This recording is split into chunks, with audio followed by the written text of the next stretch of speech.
ओम श्री परमात्मने नमः। ओम श्री परमात्मने नमः। अथ वेदांत दर्शन अथ वेदांत दर्शन शांति पाठ। शांति पाठः। ओम पूर्णमद ओम पूर्णमद पूर्णमिदं पूर्णमिदं पूर्णात् पूर्णमुदच्यते पूर्णात् पूर्णमुदच्यते पूर्णस्य पूर्णमादाय पूर्णस्य पूर्णमादाय पूर्णमेवावशिष्यते। पूर्णमेवावशिष्यते। ओम शांति शांति शांति।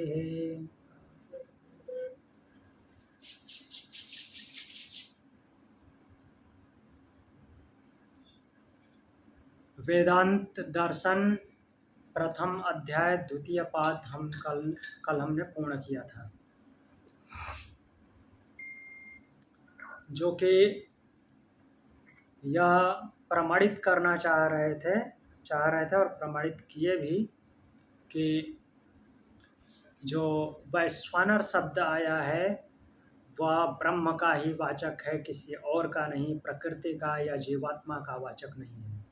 यहाँ तक कि और भी जहाँ पे जठराग्नि के लिए बोला गया है वहाँ पे भी वो ब्रह्म रूप ही है, ऐसा बताया गया है। तो इस तरह से और अलग अलग बादरायण व्यास जी ने अलग अलग ऋषियों का व्यू अर्थात उनका जो मंतव्य है वो भी उन्होंने रखा कि इन्होंने ऐसा बोला है, इन्होंने ऐसा बोला है, इन्होंने ऐसा बोला है करके। लाइक उन्होंने महर्षि जैमिनी का 2 बार नाम लिया इसमें। फिर जो और भी आचार्य हैं, बादरी, आचार्य बादरी और आस्मरथ्य, इनका नाम लिया था। तो इन सबको साथ में लेकर के उन्होंने सिद्ध किया कि वैश्वानर शब्द जो है ब्रह्म के लिए आया है, किसी और के लिए नहीं। अब हम आज से तृतीय पाद आरंभ करेंगे। प्रथम अध्याय तृतीय पाद। तो इन 2 पादों में उस अंतर्यामी पर ब्रह्म के व्यापक रूप का वर्णन किया गया, प्रतिपादन किया गया कि ये वो वही है। अब तीसरे पाद में उसका फिर से आयतन बताया जा रहा है। आधार और आयतन बताते हुए आगे बढ़ते हैं। आयतन बोले तो एक प्रकार से शरीर।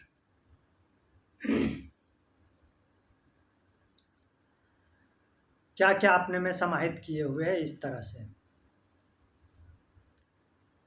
तो पहला ही मंत्र है द्योपाद्यायतनम स्वशब्दात्। द्योभ्यावाद्यायतनम।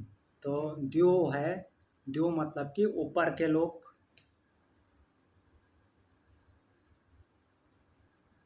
आयतनम भू, भू आयतम, द्यो भू आयतनम। और फिर पृथ्वी लोक या लोक जिसमें हम रहते हैं।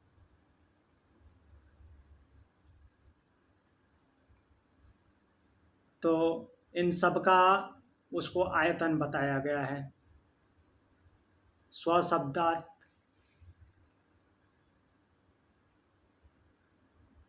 क्योंकि यह जो शब्द है वो परमात्मा का बोधक है,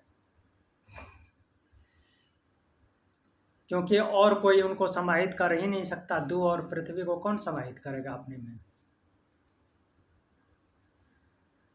तो इसके लिए मुंडक उपनिषद 2:2-5 उदाहरण में लेते हैं।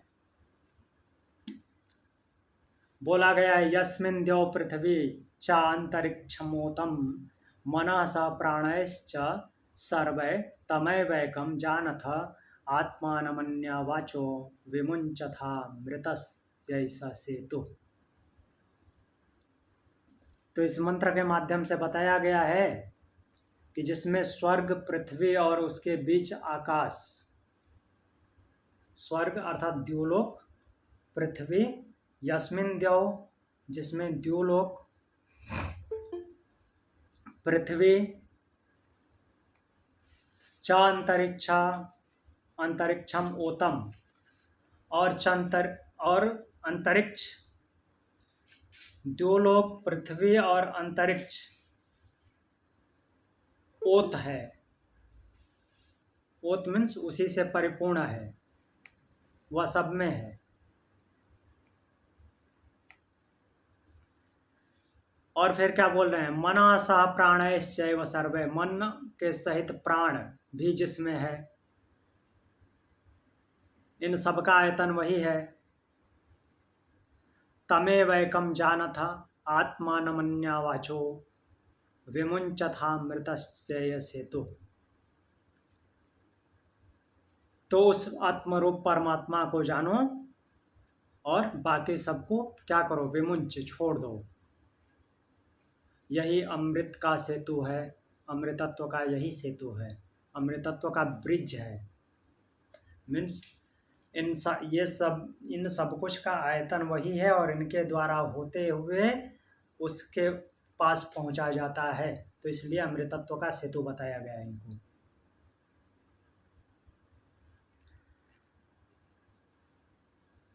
तो इस मंत्र के माध्यम से ये बताया गया आयतन क्या है उसका। ये पहले ही बताया, जो सूत्र है वो भी बोल रहा है, द्यू भू, जो द्यू और भू का आयतन है स्वशब्दात, या सब खुद शब्द ही बोल रहा है ऐसा। तो सेम उसी पे ये फिट बैठ रहा है ये मंत्र मुंडक उपनिषद का 225, जिसका द्यू, पृथ्वी, अंतरिक्ष ये सब आयतन है, मन सहित प्राण सब उसी में है।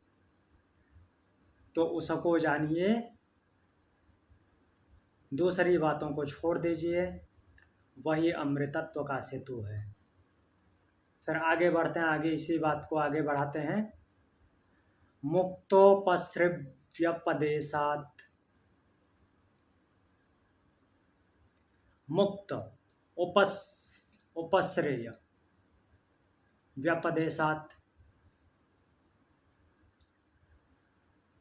तो मुक्त हुए को जो प्राप्तव्य बताया गया है। व्यपदेशात् तो सीधा सीधा समझ में आता है, व्यपदेश मतलब कि उपदेशित करना या बताना, ठीक, ये बहुत बार आया है।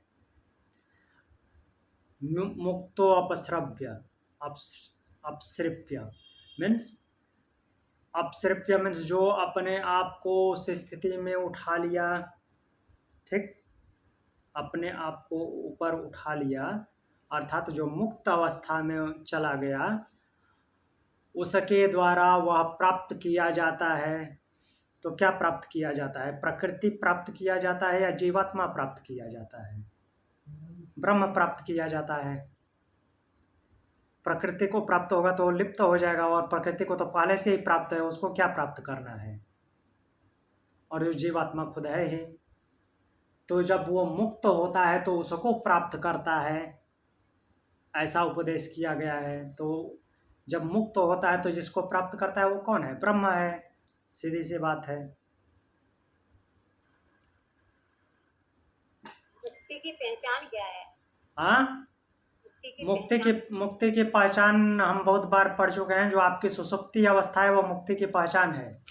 गाढ़ निद्रा में मुक्ति की पहचान है। हाँ, गाढ़ निद्रा में आपको क्या पता चलता है? जब वो ऐसा पता चलने लगे तो आप समझ लीजिए कि मुक्त हो गई। अवस्था में बहुत कुछ पता चलता है, फिर वो घटित भी होता है, वो कैसे संदेश क्या पता चलता है सुषुप्ति में? अगर जो कुछ दिखता है वो क्या दिखता है सुषुप्ति में? वो तो स्वप्न अवस्था है। वो स्वप्न अवस्था में दिखता है, और वो फिर कुछ समय बाद पूरा भी हो जाता है। तो वो स्वप्न अवस्था है ना, सुषुप्ति नहीं है। सुषुप्ति जब आपको गाढ़ नींद आती है, जब कुछ दिखता ही नहीं है, कुछ पता नहीं चलता, शून्य आ जाते हैं। हाँ, शून्य में आ जाते हैं। हाँ। तो जब वैसा ही सामान्य जीवन हो जाए तो समझ लीजिए कि आप मुक्त अवस्था में चली गई। ये तो वही है मुक्ति की पहचान। सुसुप्ति की अवस्था जैसा, इसीलिए सामान्य भाषा में बृहदारण्यक उपनिषद में भी और प्रश्न उपनिषद में और मांडुक्य उपनिषद 3 जगह पे अच्छी तरह से समझाया है। सुसुप्ति अवस्था ही मुक्त अवस्था है। तो सुसुप्ति अवस्था जब वास्तविक जीवन में आ जाए तो वो मुक्त अवस्था है। वास्तविक जीवन में कहाँ से आए? हाँ तो फिर, वास्तविक जीवन में हाँ तो कहाँ से आएगी, तो कहाँ से फिर मुक्त होंगे, नहीं होंगे मुक्त। स्रोत है प्रकृति से। हाँ तो अब इसमें किसी और का दोष नहीं है, वैसी सीधी सीधी बात बोली गई है। किसी को जबरदस्ती कोसने से वो अवस्था प्राप्त नहीं होगी। वो इस जीवात्मा का धर्म है कि कैसे उसको प्राप्त करना है। जबरदस्ती भी नहीं प्राप्त होगा, स्वयमेव प्राप्त होगा वो। और वैसी स्थिति नहीं आती है तो समझ लीजिए मुक्त नहीं है।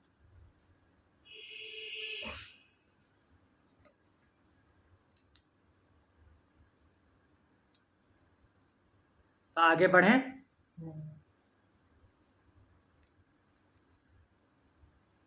फिर तो ये भी सीधे से सीधे प्रमाणित होता है मुक्त नहीं है, इसीलिए तो पिंडदान करते हैं, पता नहीं क्या क्या, और पूजा पाठ करते हैं। चलो अच्छी स्थिति को प्राप्त हो जाओ।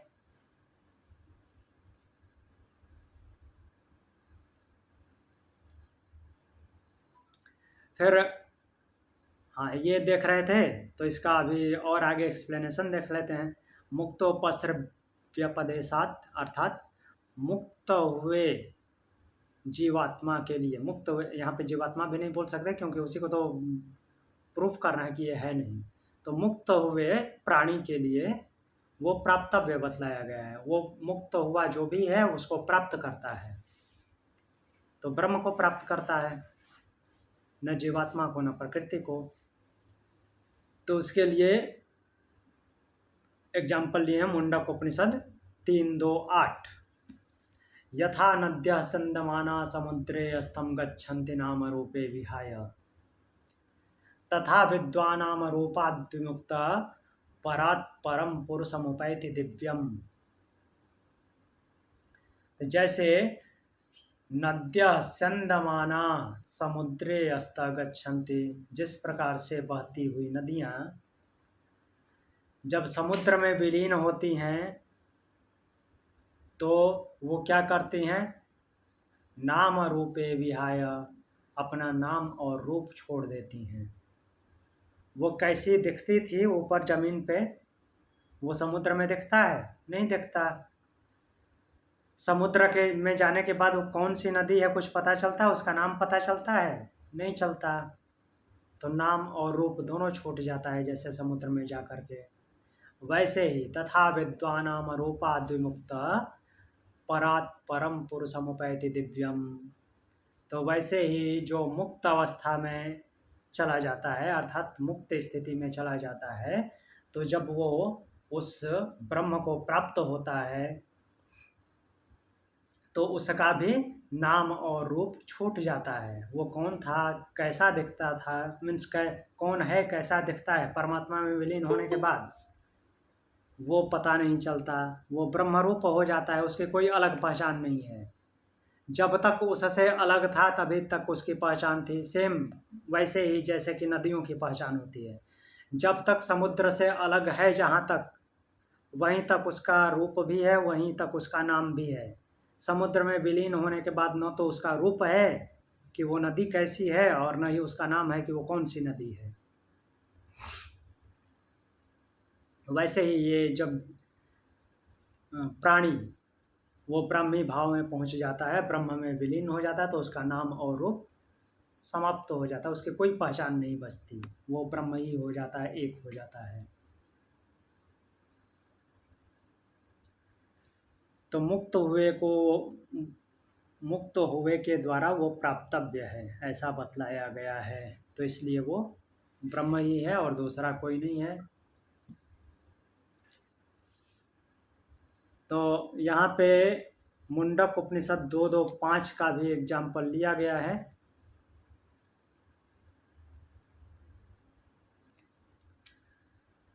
तो मुंडक उपनिषद 2.2.5 इसमें द्युलोक पृथ्वीलोक आदि के आधार पर जिस आत्मा का वर्णन आया है वह जीवात्मा नहीं साक्षात परब्रह्म है, ऐसा ही है। तो 2.2.5 देख लेते हैं क्या है।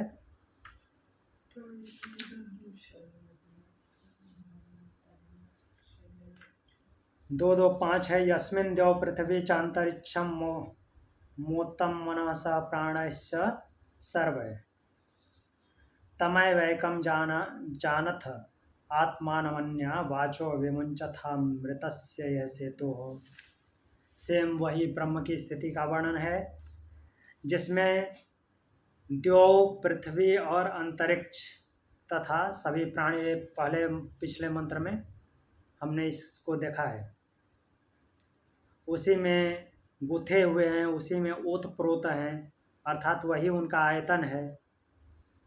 तो उसी एक आत्म रूप को जानो, दूसरी सभी बात सबको भूल जाओ, छोड़ दो, वही अमृतत्व का सेतु है। अब फिर आगे एक और एग्जाम्पल लेते हैं। चौथे मंत्र में बताया गया है कि चौथे मंत्र के द्वारा भी यही बताया गया है कि वो ब्रह्म है जो जीवात्मा के द्वारा प्राप्त किया जाता है। तो जीवात्मा के द्वारा कैसे प्राप्त किया जाता है, कैसे प्राप्त करें, ये स्थिति उसमें बताई गई है। प्रणवो धनु सरोह्यात्मा ब्रह्मतलक्ष्यमुच्यते अप्रमत्तेन वेधव्यम सर्वतन्मयो भवेत्। तो प्रणवो धनु सरोह्यात्मा, प्रणव को क्या करना है, धनुष बनाना है। ओमकार को धनुष बनाना है।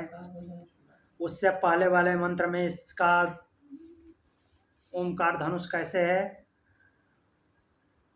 उसका विवेचन किया हुआ है। धनुर्गृहीत्वोपनिषदं महास्त्रम सरम शोपासन्निशीतं संधयित आयम्य तद भावगतेन चेतसा लक्ष्यम तदेवाक्षरम सौम्य विद्धि। जो उपनिषदों में वर्णित है उसको महाअस्त्र धनुष के रूप में धारण करो। उपनिषदों में कौन वर्णित है, प्रणव वर्णित है, तो उसी को बोल रहे हैं प्रणवो धनु सरोह्यात्मा। तो जो उपनिषदों में वर्णित महाअस्त्र धनुष है, उस महाअस्त्र धनुष जो कि प्रणव है उसको धनुष के रूप में धारण करो। और सरोह्यात्मा, जीवात्मा को क्या बनाना है, सर बाण बनाना है, अपने आप को बाण बनाना है। कैसे बनेगा, जब अपने आप को ऊपर उठाएंगे, प्रैक्टिस करेंगे, अर्थात बाण बनाने का मतलब कि बाण बना के उसको लक्ष्य भी करना है। ब्रह्मतलक्ष्यमुच्यते, ब्रह्म को ही लक्ष्य करना है। तो ब्रह्म को लक्ष्य क्यों करना है, उसकी हत्या करने के लिए नहीं, उसमें समाहित होने के लिए।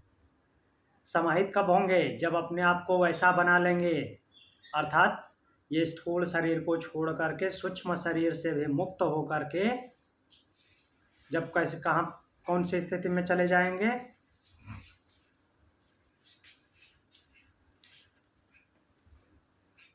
उस ब्रह्म के भाव से भावित हो जाएंगे। तो स्थूल शरीर से तो मुक्त हो ही गए, सूक्ष्म शरीर से मुक्त होकर के, स्थूल शरीर और सूक्ष्म शरीर लगभग एक जैसा ही होता है, बस वो दिखता नहीं है, ये स्थूल शरीर दिखता है, बाकी सारी घटनाएं ऐसे में होती हैं। क्योंकि सब कुछ जो हमारे स्थूल शरीर में अंदर होता है वो सब कुछ सूक्ष्मवत ही होता है। स्थूल का केवल यह प्रकटीकरण करना ही ये काम करता है और कुछ नहीं है, बाकी तो सब सूक्ष्मता में ही होता है। और वो जब कारण शरीर बन जाता है, अर्थात कि सूक्ष्म से भी मुक्त हो गया, अब कुछ बचा ही नहीं, तो उसको बोल रहे हैं कि उस स्थिति में आकर आ जाएंगे तो वही अपने आप वो सर बन जाएगा, बाण बन जाएगा। ब्रह्म को लक्ष्य करना है अप्रमत्तेन, बिना प्रमाद के, प्रमाद को त्याग करके, कोई टाल मटोल नहीं करनी है कि नहीं ब्रह्म को नहीं वेदना है, ऐसा नहीं बोलना है, कोई टाल मटोल नहीं चलेगा। अप्रमत्तेन, प्रमत्त को त्याग करके, प्रमाद को त्याग करके, वेदव्यम सर्वतमयो भवेत। और सर्वत होकर के मतलब कि एकदम सीधा बाण की तरह होकर के सीधा उसी को लक्ष्य करना है और प्रमाद को त्याग करके उस परम तत्व को वेद देना है, अर्थात उसमें समाहित हो जाना है। तो इस भाव से ये जो बताया गया है, प्रसंग दिया गया है, अर्थात उसको प्राप्त होने का एक प्रकार से मार्ग दिखलाया गया है। इस माध्यम से ही बताया जा रहा है कि वो प्राप्त होने वाला कौन है? ब्रह्म है। जीवात्मा ब्रह्म को प्राप्त करता है, किसी और को नहीं।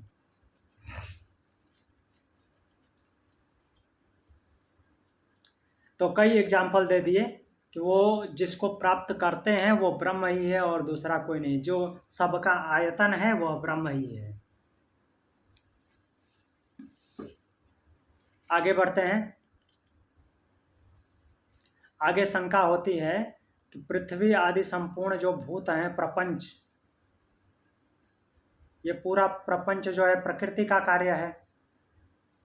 प्रपंच सब प्रकृति के ही हैं। पांच पांच पांच पांच में जो कुछ भी आते हैं, पंच ज्ञानेंद्रियां, पंच कर्मेंद्रियां, पंच महाभूत, पंच तन्मात्राएं, ये सब प्रकृति के ही हैं। कार्य का आधार कारण ही होता है, तो कारण से ही कार्य होता है, ऐसा माना जाता है सामान्यतः। अतः जो प्रधान है उसको सबका आधार मान लिया जाए तो क्या दिक्कत है, क्या प्रॉब्लम हो जाएगी? उस ब्रह्म को ही क्यों मानना? इस सबका आधार प्रकृति को ही मान लेते हैं, प्रधान को। तो बोल रहे हैं नानुमानमत शब्दात न अनुमानम तच्छब्दात अनुमानम न। वहां पे अनुमान नहीं है।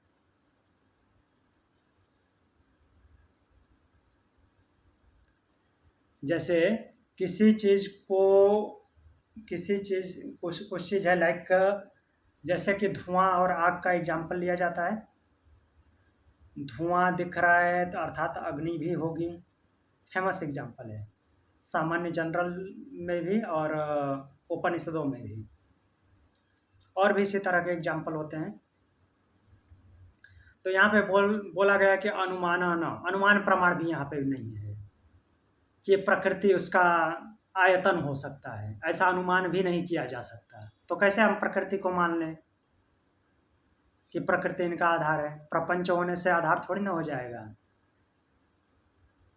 अब ये द्यूलोक, पृथ्वी, ये सब कुछ प्रकृति में ही समाहित हो जाएंगे, ऐसा अनुमान भी नहीं किया जा सकता, क्योंकि इसका कोई प्रतिपादक शब्द नहीं मिलता, कहीं ऐसा प्रकरण नहीं आया है।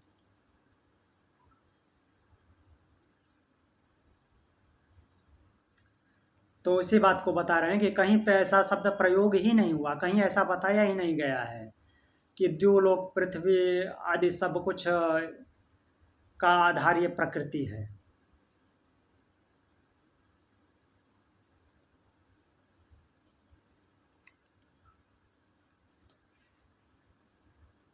फिर आगे बोलते हैं क्योंकि वो प्रकृति जड़ है, बिना ब्रह्म के वो कुछ कर नहीं सकती, तो जड़ किसी का आधार नहीं हो सकता।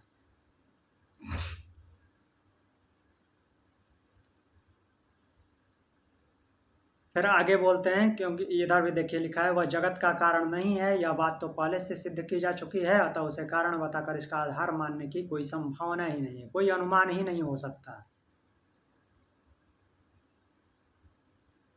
अनुमान प्रमाण इस पे लागू नहीं होता, प्रत्यक्ष प्रमाण की तो बात दूर है। फिर आगे संबंध जोड़ते हैं कि प्रकृति का वाचक शब्द उस प्रकरण में नहीं है, या तो ठीक है, अभी अभी जैसे बोला कि ये कहीं बताया ही नहीं गया कि प्रकृति उसका आधार हो सकता है, आयतन हो सकता है। तो बोलते हैं कि ठीक है, ऐसा प्रकरण में नहीं है, ठीक है, परंतु जीवात्मा का वाचक आत्मा शब्द तो वहाँ है, जीवात्मा के लिए बहुत बार आत्मा आया है, तो उसी को द्व्योलोक का आयतन मान लिया जाए तो क्या दिक्कत है, क्या आपत्ति हो जाएगी। तो फिर बोलते हैं प्राणभिक्ष।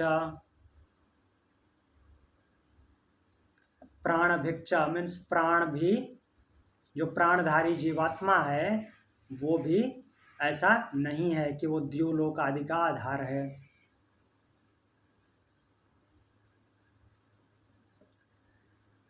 क्यों आधार नहीं है? क्योंकि ये सब कुछ जितनी विशेषताएं हैं वो जीवात्मा में हो ही नहीं सकती। जीवात्मा क्या है? वो किसी पिंड के अंदर है, पर्टिकुलर पिंड के अंदर है जीवात्मा, तभी वो जीवात्मा कहला रहा है। अगर बाहर विस्तृत फैला होता तो वो ब्रह्म हो जाता है। तो जीव यहाँ पे जो आत्मा शब्द दिया है कि आत्मा तो शब्द प्रयोग होता है जीवात्मा के लिए, वही आत्मा शब्द ब्रह्म के लिए भी प्रयोग होता है ना। ब्रह्म के लिए भी आत्मा आता है, जीवात्मा के लिए भी आत्मा आता है।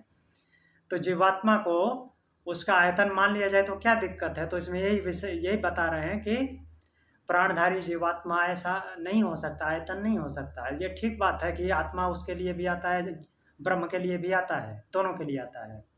लेकिन वो क्या है कि पिंड में है और ब्रह्म जो है पूरे प्रकृति में, ब्रह्मांड में फैला हुआ है, अंदर भी है बाहर भी है। जीवात्मा जब तक वो अंदर है तभी तक वो जीवात्मा कहला रहा है। अगर वो बाहर हो जाए तो जीवात्मा नहीं कहलाएगा, परमात्मा हो जाएगा।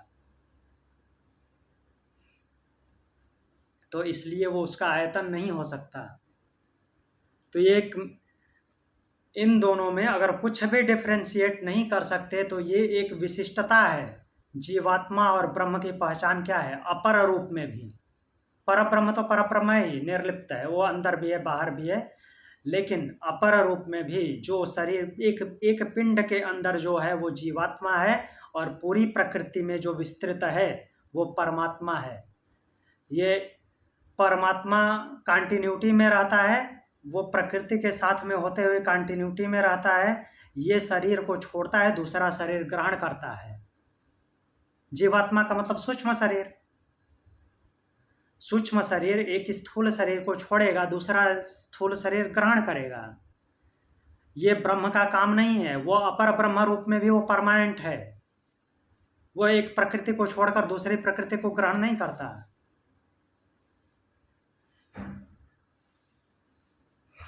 तो ये मेन डिफरेंस है। मतलब जो सूक्ष्म शरीर है, समझो हम कहेंगे कि अन्नमय कोश समाप्त हो गया, तो मनो के जो कोश है वो दूसरे पिंड तक जाएगा, लेकिन जो परमात्मा है जो कंटिन्यू, वो तो स्टेबल ही है। हाँ, वो तो है। हाँ, वो सब में व्याप्त भी है, तो सब में परमानेंट व्याप्त है। वो ना उससे खत्म होता है ना आता है, ऐसा कुछ नहीं करता। परमानेंट व्याप्त भी है तो परमानेंट व्याप्त है। जैसे वो जल और घड़े का एग्जांपल, हाँ, बाहर अंदर, तो मतलब हाँ। और ये जीवात्मा जब सूक्ष्म शरीर से मुक्त होता है तो परब्रह्म बन जाता है, समाहित हो जाता है। अभी हमने देखा वो प्राप्त करता है। और ऐसे जीवात्मा ही बना रहेगा, अर्थात सूक्ष्म शरीर के साथ रहेगा, तो एक स्थूल शरीर को छोड़ेगा, दूसरे स्थूल शरीर को ग्रहण करेगा। वो काम परब्रह्म का, वो काम जो है परमात्मा का नहीं है, ब्रह्म का नहीं है। तो इसलिए भी जीवात्मा क्यों कहलाता है? जबकि वो किसी पिंड के अंदर है तभी जीवात्मा कहलाता है। पिंड से बाहर हुआ तो ब्रह्म हो गया।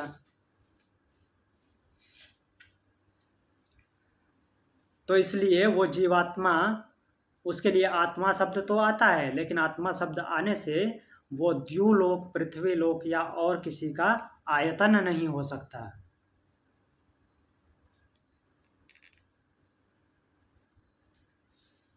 तो ये क्लियर हो गया होगा। इसमें मुंडक उपनिषद 2:2-7 का एग्जाम्पल है, देखते हैं।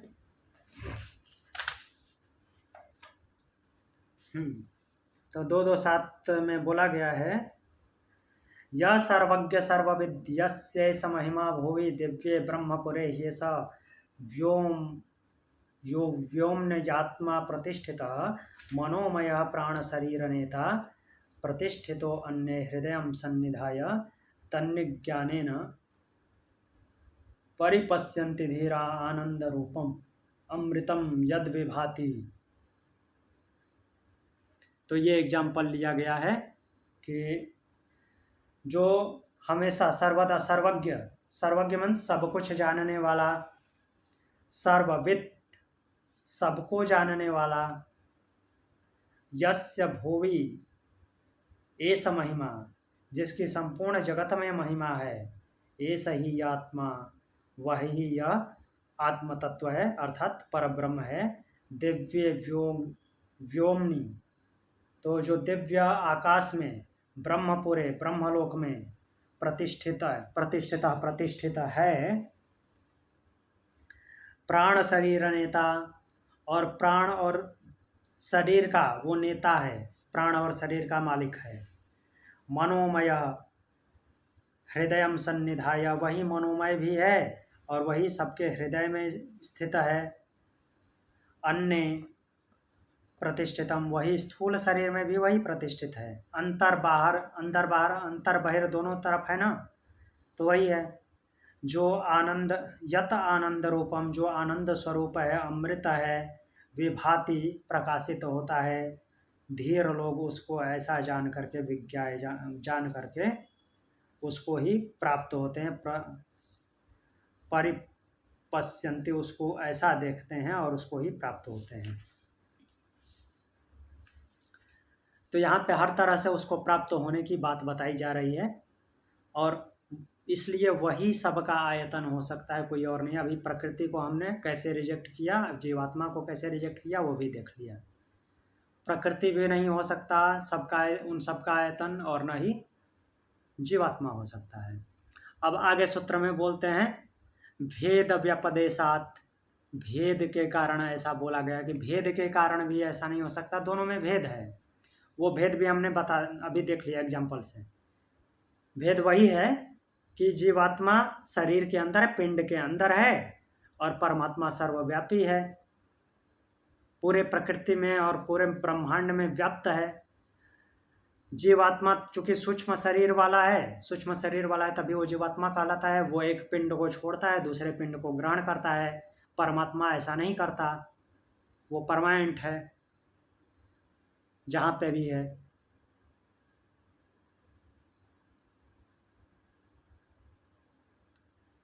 तो मुंडक उपनिषद 2:2-5 अभी हमने पहले देखा था, और 3:1-7 3:1-7 में बोलते हैं बृहच्च तद्दिव्यमचिन्त्य रूपम सूक्ष्माच्च तत् सूक्ष्मतरम विभाति दूरात् सुदूरे तद्विहान्तिके च पश्यत्विहैव निहितं गुहायाम। उसी ब्रह्म का वर्णन है। तत् बृहत् दिव्यम च अचिन्त्य रूपम, वही बृहत् है अर्थात बड़ा से भी बड़ा वही है, दिव्य है, अचिन्त्य रूपम, ऐसा स्वरूप है उसका जिसको, जो कि चिंतन में नहीं आता। तथा सूक्ष्मात् सूक्ष्मतरम, सूक्ष्म से भी अति सूक्ष्म है, इतना सूक्ष्म है कि वो सूक्ष्मता में भी जानने में नहीं आता। विभाति, और वो प्रकाशित होता है। तत् दूरात सुदूरे, वह दूर से भी अत्यंत दूर है। यह अंतिके च, और समीप से भी समीप है, इतना समीप है कि वो अंदर घुस गया है, पता नहीं चलता। हम समीप में अपने पास में देखेंगे, लेकिन वो पास से भी इतना समीप है कि अंदर चला गया है। यह पश्यत्सु एव गुहायाम निहितम, उसको गुहा अर्थात हृदय गुफा में निहित देखा जा सकता है, अर्थात उससे वहीं पे मिलन होता है। सेम एकदम से इसी तरह का श्लोक ईशावास्य उपनिषद भी बोलता है।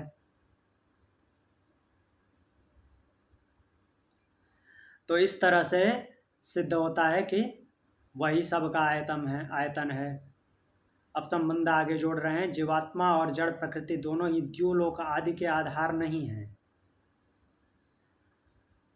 ये सिद्ध हो गया अभी तक। तो अब आगे एक और सूत्र बोल रहे हैं, प्रकरणात, प्रकरण से भी, प्रकरण मतलब कि अब तक जो कुछ भी बतलाया गया है, अलग अलग एग्जाम्पल दे करके, अभी तक जो 4-5 हमने सूत्र भी देखे, उसके माध्यम से जो जो प्रकरण आए हैं, उनके माध्यम से यह सिद्ध होता है कि प्रकृति न तो प्रकृति आयतन है, न ही जीवात्मा, इन सबका द्युलोक पृथ्वी आदि का आयतन है, वह ब्रह्म ही है, ब्रह्म ही सबका आधार है।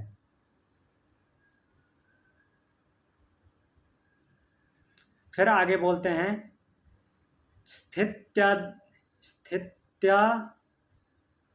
अदनाभ्याम च, स्थित्य अदनाभ्याम च, दो शब्द हैं इसमें, स्थिति अदन, स्थिति और अदना। अदना मीन्स भोजन, खाना, और स्थिति मतलब कि स्थिति अर्थात स्थिरता प्रदान करना। तो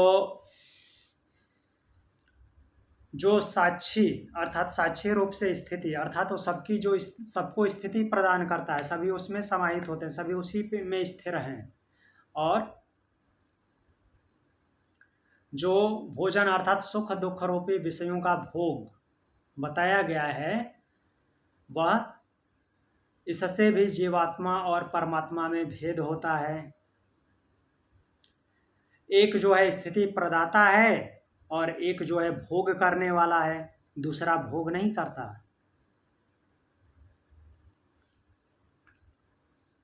जो जीवात्मा है वो सुख दुख का भोग करता है, जो कि परमात्मा पे सुख दुख का कोई असर नहीं होता।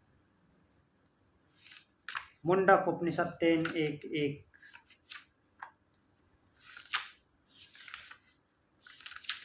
द्वासुपर्णा सयुजा सखाया समानं वृक्षं परिसस्वजाते तयोरन्य पिप्पलं स्वादयन्त अनस्नन्यो अभिचाकसीति। दो सुंदर पंखों वाले एक समान पक्षी सखा भाव से एक ही पेड़ पे रहते हैं। उनमें से एक सुख दुख रूपी उसके फलों का भोग करता है और दूसरा कुछ न खाता हुआ केवल देखता रहता है। तो एक जो है भोग करने वाला है, सुख दुख का भोग करता है, और दूसरा कुछ नहीं करता, उसको सुख दुख रूपी भोग का कोई असर नहीं पड़ता।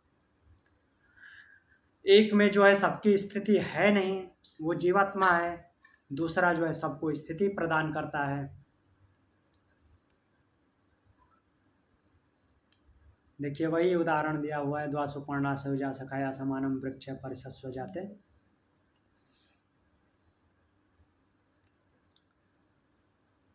तो इस तरह से सिद्ध होता है कि सबका आधार वह ब्रह्म ही है, जीवात्मा नहीं।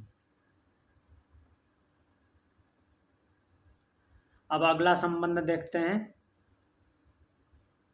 इसमें बोला गया कि जब अभी तक जो प्रकरण आए हैं वह उसमें यही बात कही गई है कि जिसे द्युलोक और पृथ्वी आदि का आधार बताया गया है उसी को आत्मा कहा गया है, अर्थात वो आत्म तत्व ब्रह्म है।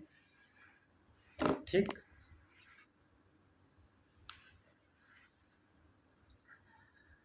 जीवात्मा नहीं। तो अब इस पर जिज्ञासा होती, फिर से जानने की इच्छा होती है।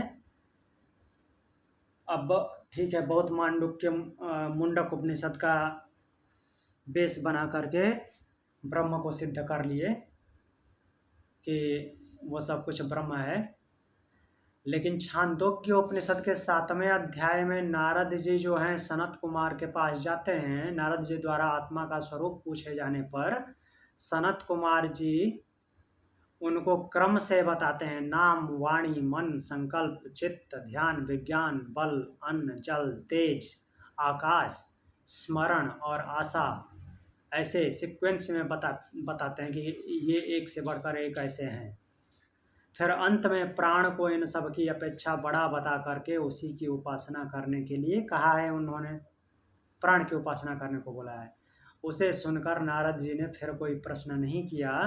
तो इस वर्णन के अनुसार यदि इस प्रकरण में सबसे बड़ा प्राण है और उसी को भूमा एवं आत्मा भी कहते हैं, तब तो पूर्व प्रकरण में भी सबका आधार प्राण शब्दवाच्य जीवात्मा को ही मानना चाहिए, क्योंकि प्राण तो जीवात्मा का पार्ट है।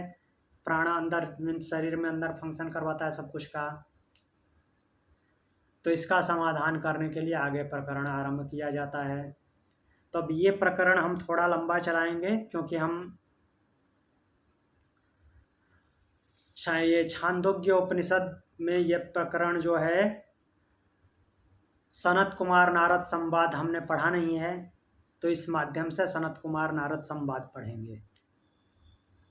ठीक,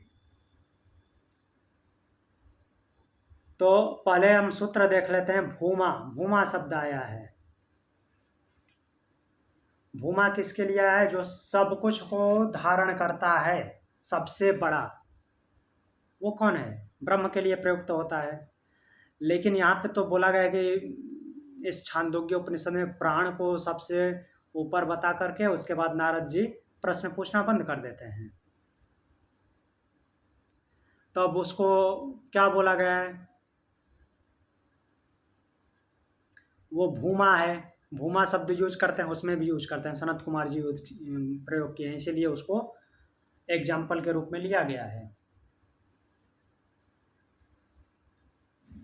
तो देखते हैं सातवां अध्याय है पूरा छांदोग्य उपनिषद का, सनत कुमार नारद संवाद है। एक मिनट में दूसरी बुक खोलता हूँ।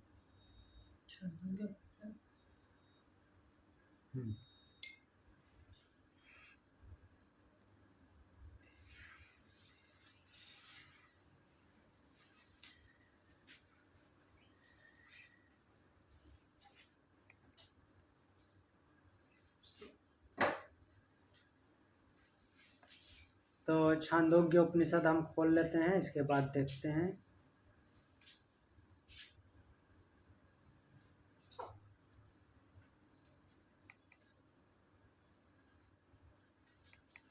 छांदोग्य उपनिषद,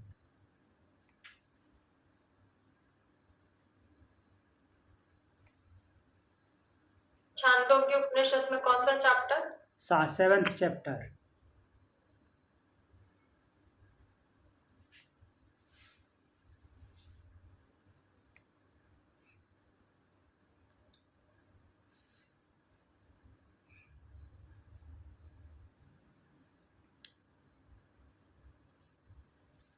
छांदोग्य उपनिषद का 7th चैप्टर मिला। खंड कौन सा? खंड 1 से 26 खंड तक।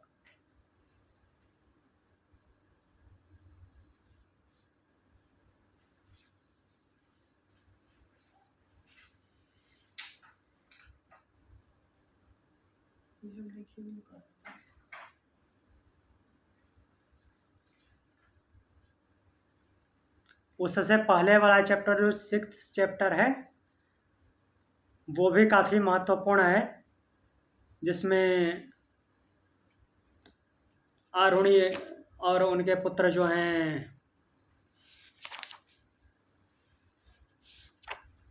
उनके पुत्र का नाम है श्वेत केतु, तो उनके बीच में संवाद है।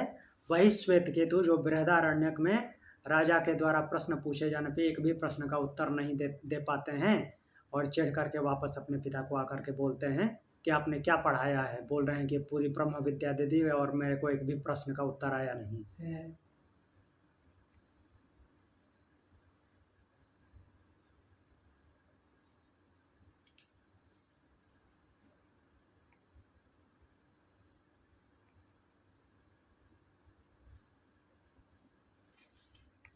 तो यहाँ पे हम आ जाते हैं 7th अध्याय। 7th अध्याय, प्रथम खंड।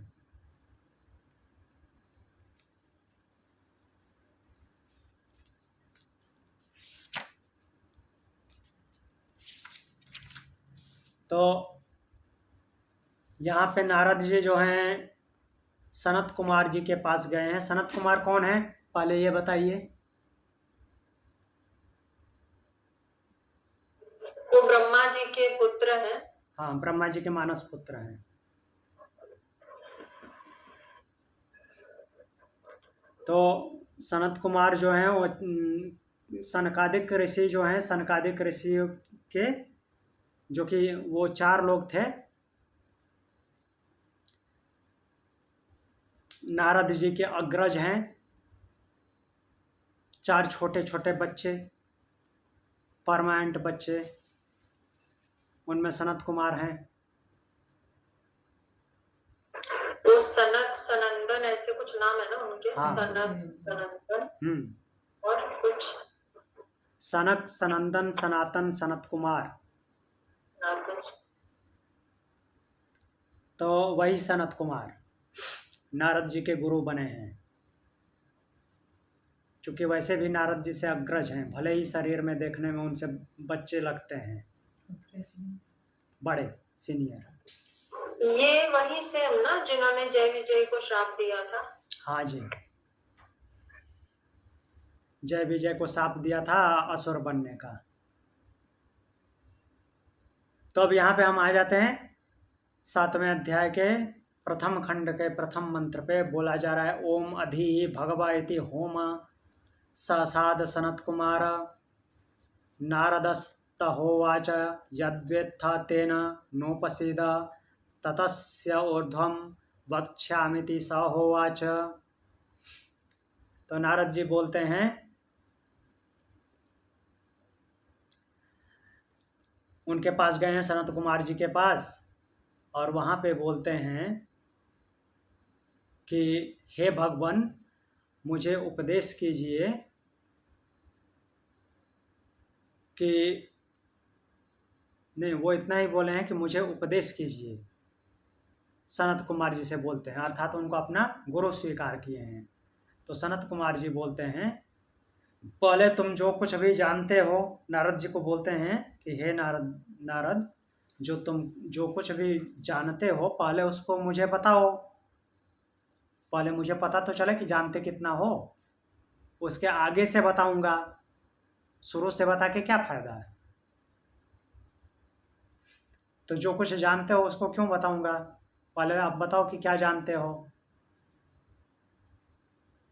उसके बाद उपदेश लेने के लिए आओ, उससे आगे बताऊंगा। तब नारद जी बोलते हैं,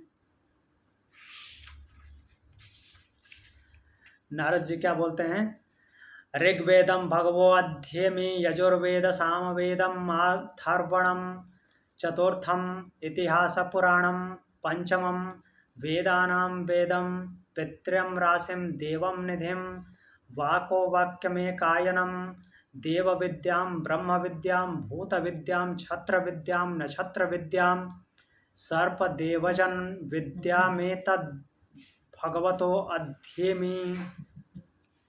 ये सब कुछ पढ़े हैं नारद जी, ये सब कुछ जानते हैं। देखिए अब सनत कुमार जी को बोलते हैं कि हे भगवान मुझे ऋग्वेद यजुर्वेद सामवेद और चौथा यथर्ववेद ये सब कुछ आता है, ये सब याद है। और पांचवा जिसे कि इतिहास और पुराण बोला जाता है वो भी आता है, व्याकरण, और फिर क्या बोला गया है कि पितृम राशिम देवम निधिम, पितृम अर्थात जो, हाँ ये रिचुअल्स है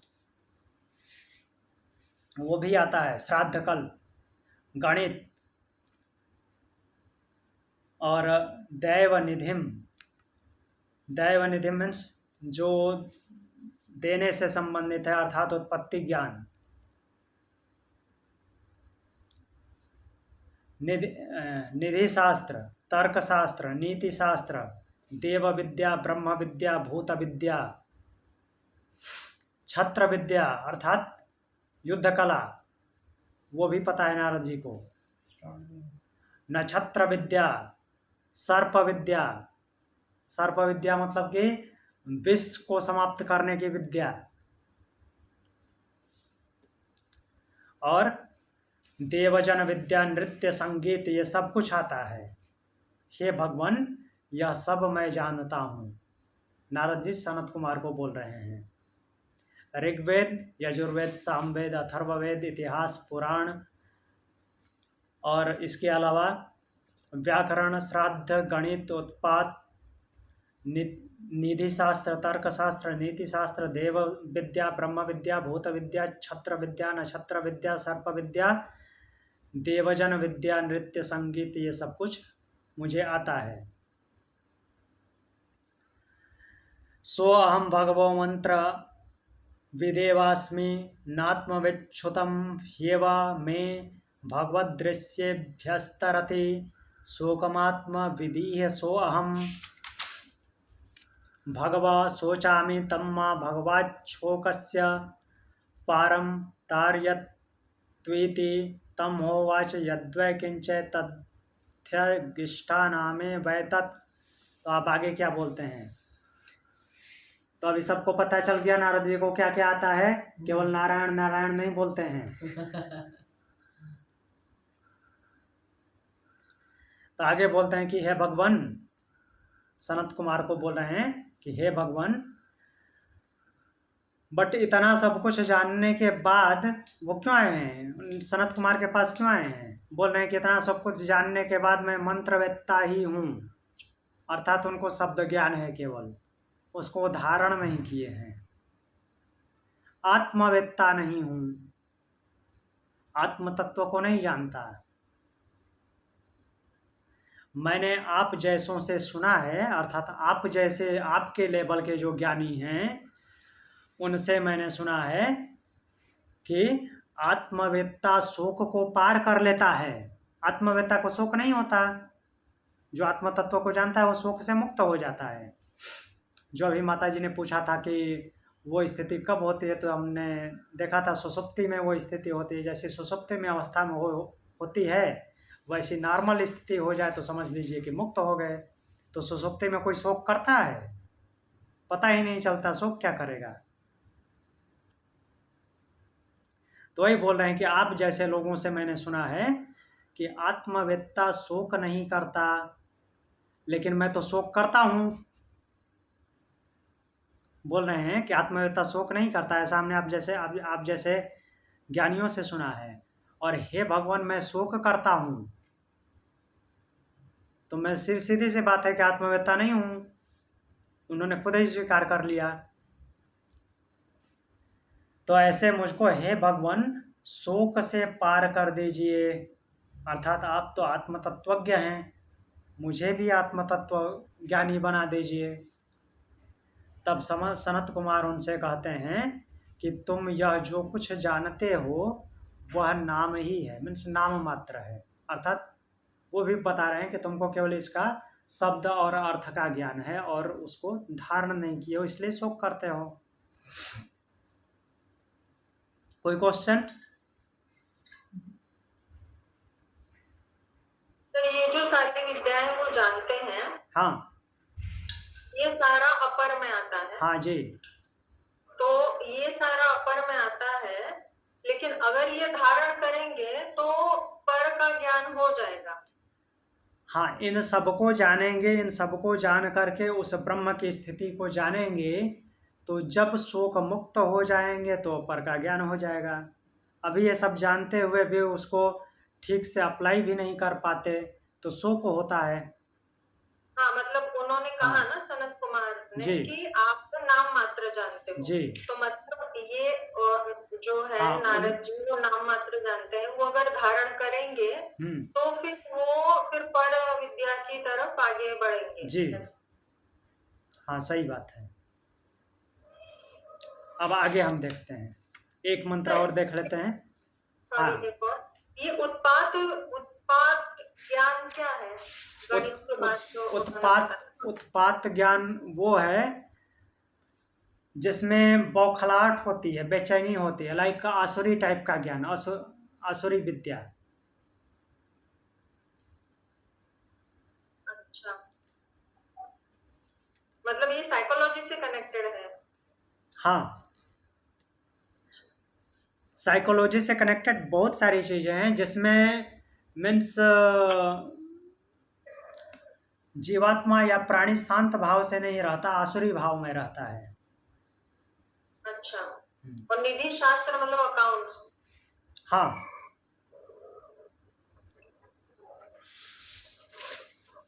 निधि मतलब genealogy. Nidhi would mean genealogy, not accounts. History, chronology. नहीं, निधि मतलब क्रोनोलॉजी नहीं है, वो तो ये है, क्या बोलते हैं,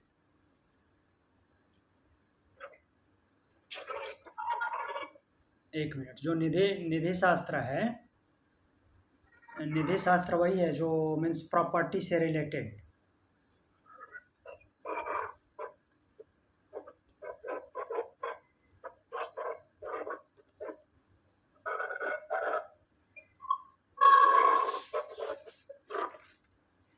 आगे एक और मंत्र देख लेते हैं।